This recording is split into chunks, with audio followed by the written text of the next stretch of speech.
10 bahaya syirik. Kesyirikan merupakan dosa paling berbahaya dan paling besar yang dilakukan oleh manusia.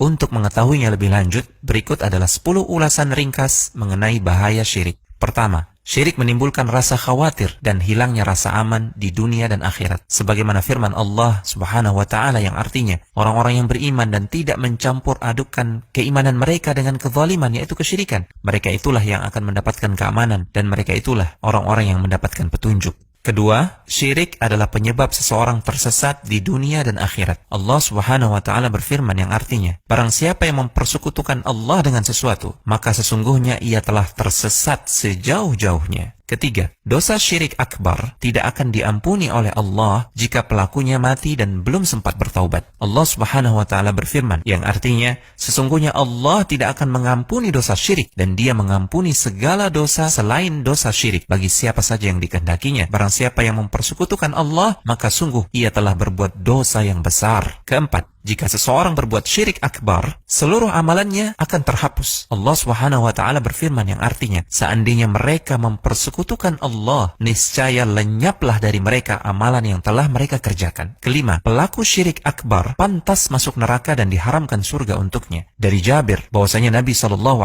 bersabda yang artinya, barang siapa yang mati dalam keadaan tidak berbuat syirik kepada Allah dengan sesuatu apapun, maka ia pasti akan masuk surga. Barang siapa yang mati dalam keadaan berbuat syirik kepada Allah, maka ia akan masuk ke dalam neraka. Keenam, syirik akbar membuat pelakunya kekal di dalam neraka. Allah Subhanahu wa Ta'ala berfirman yang artinya, sesungguhnya orang-orang kafir, yakni ahli kitab dan orang-orang yang musyrik akan masuk ke neraka jahanam. Mereka kekal di dalamnya. Mereka itulah seburuk-buruk makhluk. Ketujuh, syirik adalah sejelek-jelek perbuatan zalim dan sejelek-jelek dosa. Allah Subhanahu wa Ta'ala berfirman yang artinya, dan ingatlah ketika Luqman berkata kepada putranya di waktu ia memberi pelajaran kepadanya, hai anakku, janganlah engkau mempersekutukan Allah. Sesungguhnya mempersekutukan Allah adalah benar-benar kezaliman yang besar. Kedelapan, syirik menghapuskan cahaya fitrah seorang hamba. Karena seorang hamba terlahir pertama kali di atas fitrah, yaitu di atas tauhid dan ketaatan. Allah Subhanahu wa Ta'ala berfirman, tetaplah di atas fitrah Allah yang telah menciptakan manusia menurut fitrah tersebut. Tidak ada perubahan pada fitrah Allah. Itulah agama yang lurus. Tetapi kebanyakan manusia tidak mengetahui. Manakala seseorang berbuat kesyirikan, maka dia telah lari dan berpaling dari fitrahnya. Kesembilan, syirik khafi atau syirik yang samar seperti riya akan menghapuskan amalan yang terkait dengannya. Syirik khafi ini lebih dikhawatirkan daripada Al-Masih Ad-Dajjal dan lebih dikhawatirkan akan menimpa umat Muhammad SAW.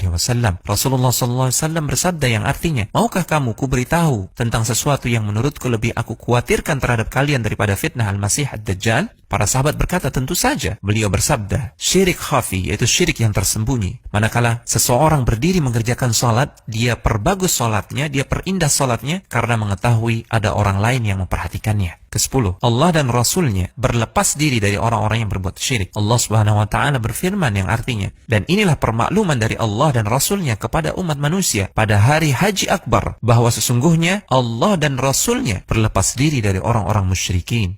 Al-Hujjah.com